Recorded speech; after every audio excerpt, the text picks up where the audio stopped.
Am I audible? Yes, good morning, doctor. Okay, good morning, good morning. So, in these classes, we are discussing about the final aspect of this course, like data analysis, and earlier we have discussed how to collect the data.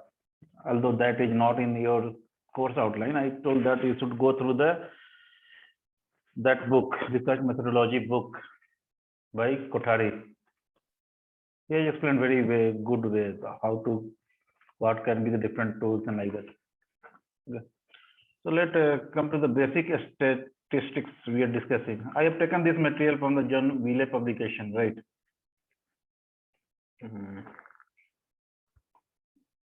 Because nowadays I'm not able to make my own slides due to that laptop problem. So basic descriptive statistics is that kind of the statistics that describe the whole the data. Like if you're going to summarize something about the data, like if you're going to say that what is the mean of the data or the standard deviation like that. So that kind of statistics information about the data is known as the descriptive statistics, right? So simply you can say that this is the numerical summary of the data. You are going to summarize the data in some sort of the numerical values. Okay. So that are the numerical observation of a phenomena of the interest. Right from beginning, we are discussing about research. Research is what? When you are interested in some phenomena and you want to understand properly that one, how that is happening, what is the relationship between the different variables over there, like that. And for that, you require to collect some data, whether that is experimental data or based upon some survey or whatever that may be. But without data, you can't come to any conclusion, right? If you are going to use the portion, that should be known as the sample. If you are going to use whole the population, each and every item or members, that should be known as a population or the census survey. How we develop the understanding or we get the information? By collection, possibly in the massive way. Massive means big data collection, and describing it numerically in some sort of the summaries like mean, median, whatever that may be. We describe the data in terms of the shape of the distribution, like that may be normally distributed, exponentially, whatever that may be. There are so many types of the distribution the data can follow, right? So shape, outliers. Outliers means that kind of data that actually doesn't belong, that should not be there. Okay. We'll talk about this one. What is the outliers? Okay. Center means central position, and a spread. How is spread? How data is distributed over the given scale. Okay. Generally, the center is measured by mean, median, and mode. Here only mean is written there. Okay.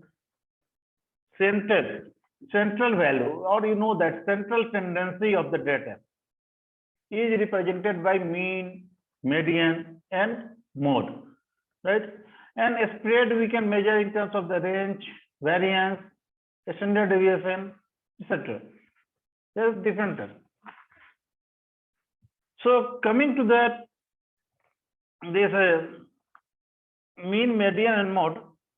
Let me discuss of where we can use the mean, where we can use the median and mode.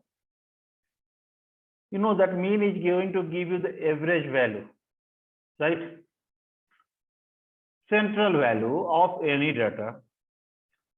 So why should we require three types of the central measurement, like mean, median, and mode? And what is the difference between these? Can anyone tell me? I think already you know what is the mean, median, and mode. Yeah? Anyone?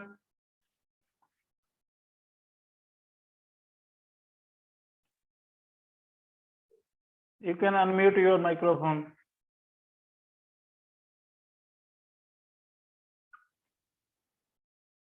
Okay. What is the difference between mean, median, and mode? All three are going to measure the central value of the given data. Mean is going to tell about the average one. But let's say, consider a situation. Although mean is applicable and very much used in the research, right? But if there will be any outlier, let's say I have my own organization, manufacturing company. Okay. And let's say you are a researcher, you are trying to find out what is the average salary of the workers in that company, right? I am the owner of the company and I am withdrawing my salary as a worker, but I have kept my salary very high, being the owner of the company. And remaining persons working in the company, right? They are not getting that much salary. Okay.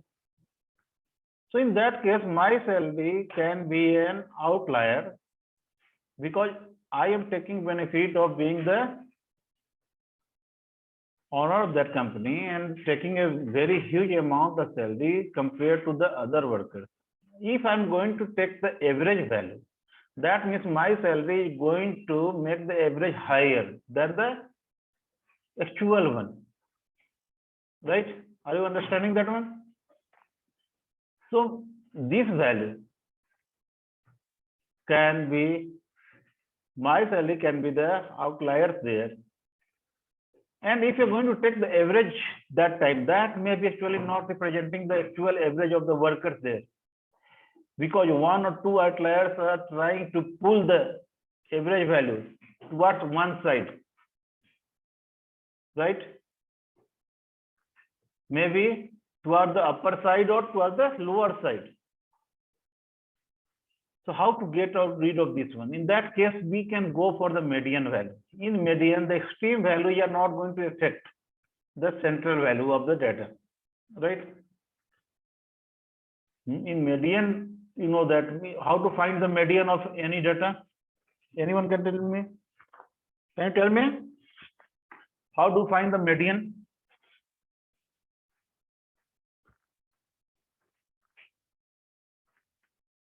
Hello?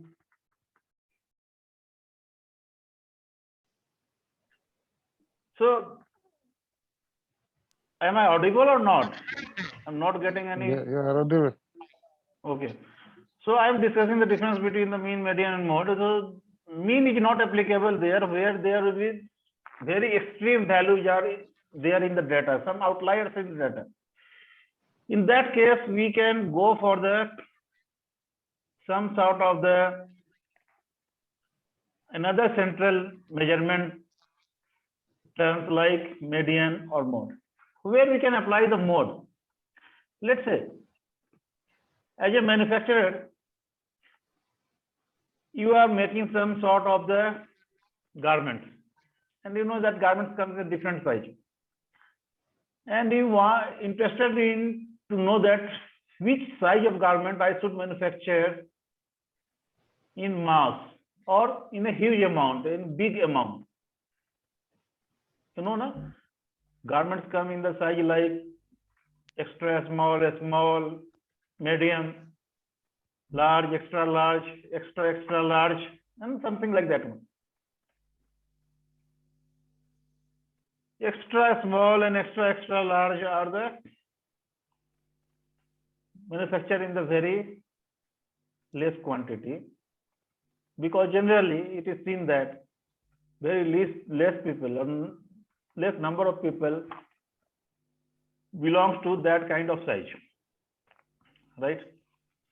So in that case, he can go for the mode value. What is the, which size should be manufactured in the bigger amount?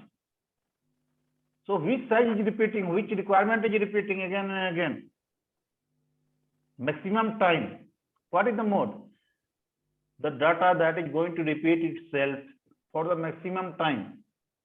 So he may be interested in the mode value, right?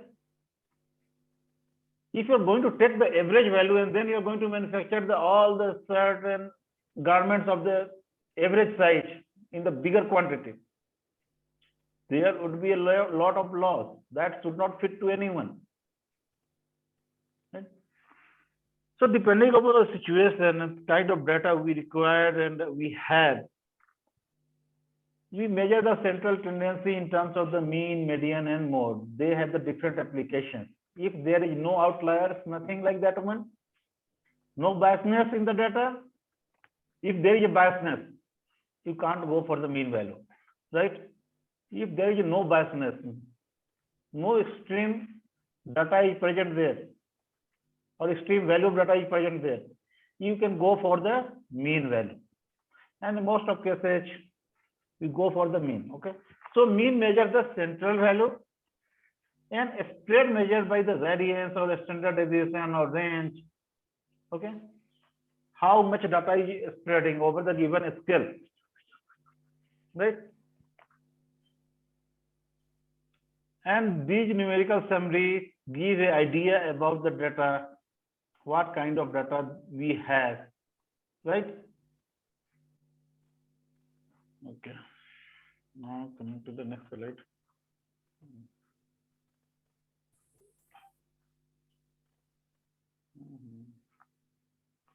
Yeah. Now coming to the population sample, already we have discussed a lot. Let's say this is the population, and here is the mean is mu, and the standard deviation is sigma, right? In data analysis, generally, mu represents the mean population, right? Or average value of the population.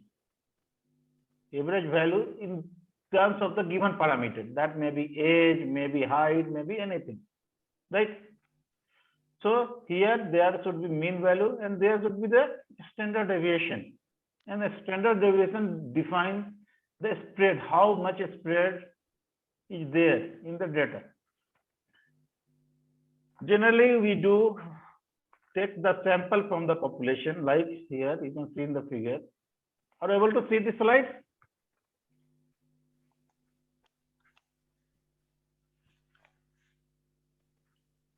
Are you able to see this slide? Yes, yes, doctor. Yes, Okay. yes. Okay. So from the population, we take the some sample. Let's say x1, x2 to xn samples. Okay. You're not. And then we measure the sample average. Generally, this is represented by x bar. So whenever you are going to represent the sample average or sample mean, that always represented in terms of the x bar, not in terms of the mu. Okay. Remember that mu is always for the population. And sample standard deviation. Here also there should be a standard deviation because there is a spread. Okay. So this standard deviation represented in terms of the small s. Okay. So this kind of the notation we are going to follow. How to calculate the mean? Just for your information. If there is an observation having the values x1, x2, x2, xn, x bar can be written as summation of all the x's, x1 plus x2 plus x3, so on to xn, divided by number of the data points or number of observations Here we have the n observation divided by that one, we can get the x bar, that is the sample mean, right? For the n observation in a population, here n is a bigger one, okay, denoted by this one. The population mean is analogous to probability distribution as this one.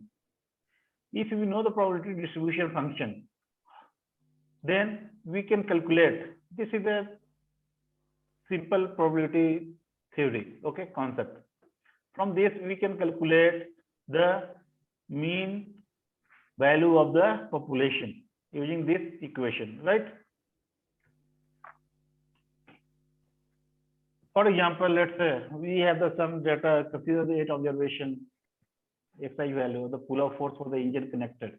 Here that values are shown. So mean is the central value, and in the Excel sheet you can just type the average and select all the cells, right? You can get the value of this mean or average, okay?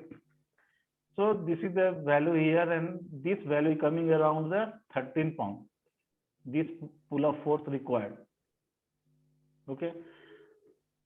What this is going to tell you about the data you all have. It is telling about the distribution of data around the center point. That means that is the balance. If you are going to use a balance for measurement of any weight, that means half the weight should be in the right side, half the weight should be left side. So that is the mean value is going to tell that, okay, this is going to act like a balance point, okay? That is going to distribute the data in the two equal parts, one in the left, one in the right, one in the low side, one in the high side, okay?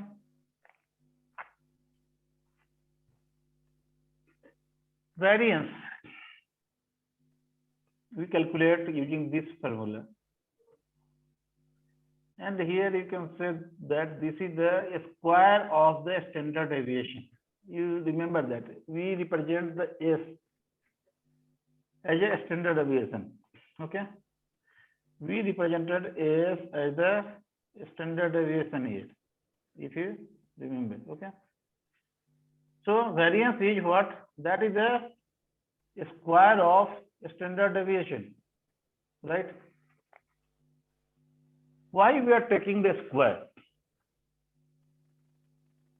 If you are going to measure only x minus x bar, that is the difference between the two variables, let's say difference between the mean average value and the data point observation value, observed value. That value may be negative, may be positive, because the data can be either side of the mean value. That may be less than the mean value or greater than the mean value. And if you are going to take the whole sum, because that is the balance point, the total difference may be 0. In that case, that is of no use. That is not going to define the how much spread is there. So we are not going to consider the sign, negative or positive available. To remove that one, what we do, just make it a square, okay? And that gives a good measurement of the spread or distribution of data. And by that way, we calculate the sample variance or the population variance using this equation, just adding the probability function, okay? And the square root of that one will give the standard deviation, okay? Variance is equal to a square of a standard deviation, right? So using this formula, we can calculate the variance and the standard deviation. So we have defined that the standard deviation is a square root of the variance, right? Or vice versa, you can say the variance is the square of the standard deviation. Sigma is the population standard deviation symbol. Already I told you. And S is the sample standard deviation symbol. There is two things. One is the population. Population means all the member of the interest are there, all the data or whatever that may be. And sample is a something. Few you are taking out of the whole. Whole is the population, and few you are taking out of the whole. You are going to measure or going to take the opinion from the few people. Let's say that should be known as a sample. So for a sample standard deviation, S is the symbol. Okay, small s. Now here, it is not necessary that S should be always equal to sigma or like that one. No, not like that. There may be the difference. The unit of standard deviation are the same as the data. Let's say if you are going to measure the height of any person. So you can measure the data in terms of the parameter height, maybe in the centimeter or the inches or in terms of the meter or whatever that may be. So data had the same unit as of the mean, like mean value. I'm going to say that, okay, what is the mean value, mean height of the people in Ethiopia? You can say that 1.75 centimeters. So unit will be same. And if you're going to measure the individual data, individual height of the people, someone may have the height of the 1.8 meters, someone has the height of the 1.7, like that one. Okay. So if you're going to use the meter or centimeter, in centimeter, that may be 180 centimeters, like that one. Okay. So mean has the same unit as the data we have. And same thing happened with the standard deviation also. Right? The standard deviation has the same unit as the mean or your data has. The point I was talking for decimal for the variance. Why we go for the variance? Not just taking the sum of the difference between the data points, different data and the mean. Here you can say this point, this x2 value and the xz mean is the 13, right? If you're going to add these two, this will give you 0 difference. Here also 0 difference, here also 0, and fine. So sum, all the sum is not going to give the true value of the what is the spread. How can you measure that? Okay, spread of this data is more and spread of this data is less. So get rid of that problem. We are going to take the square deviation of data from the mean. Here, this data point is deviated this much in the left side. This data point is deviated in the right side. If you are going to take the simple sum, this is the negative side, this is the positive side. Total sum should be 0. And you are going to get nothing, no information about that one. So if the deviation are squared, they become measure of the data spread, right? More variance, mean more square value will give the more spread, more deviation from the central value, mean value or average value, right? That's why the variance is the average data spread. What is the average spread of data about the mean value? And from where you're going to measure that spread or deviation?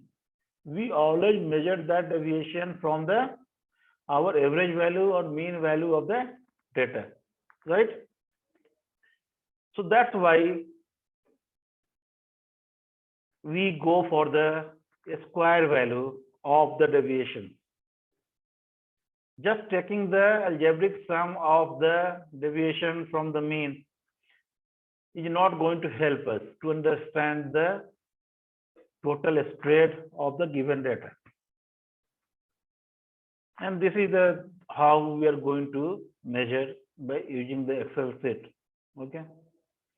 in this table, we are taking the same data we have discussed earlier about that, if you remember this problem, okay? And we are going to find out the standard deviation using the formula already described to you, okay? So these are value. A difference of that, let's say, what is that? Let's say this is the force value in the pond. And difference of the force value is also a force. Two forces, right? Xy minus over your force. When you're going to square it, that should be pond square. But when you're going to take the root of this one to get the standard deviation, the unit will be pond only. So your unit will be same as the data here. What is the data? This is the force. So what is the unit of the force here? That will be the unit of standard deviation, unit of the mean value. All things will be same, okay? Variance as the square value of the units, that is not making any sense. Like if you are going to say someone height square, meter square for the height, right? Height is a one-dimensional. Length, height, width. We use meter square for the different purpose, like whenever you have to define the area or something.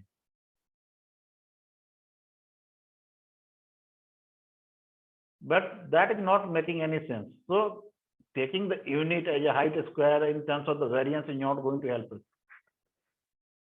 But we want the consistent unit or standard deviation as per the data, so that we can represent it along the our given distribution and calculate like in the terms of the normal chart, normal curve. We like to mark the plus minus 3 sigma value, right? And that sigma can be measured only in the consistent unit. If the unit of the standard deviation is same as the data, then we can move negative or positive of the mean value or the central value, right? So you get the consistent unit in standard deviation, not in terms of the variance, okay?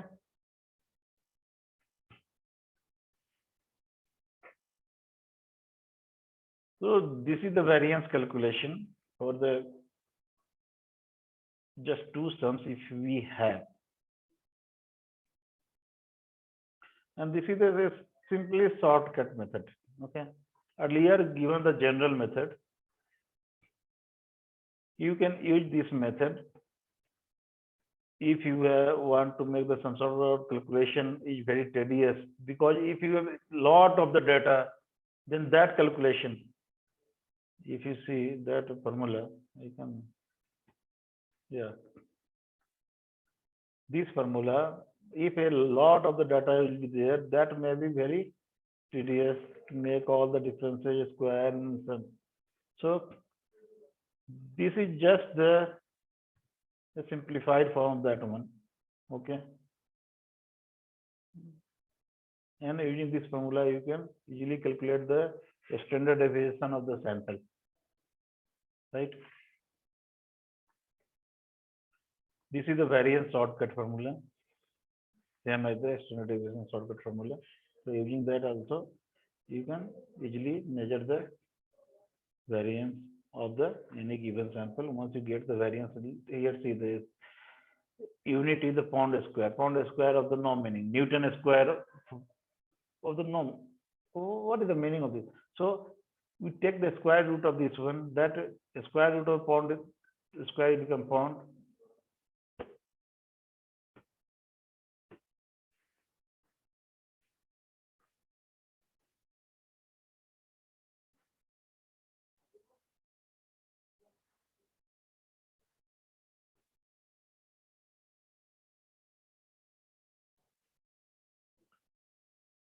Hello.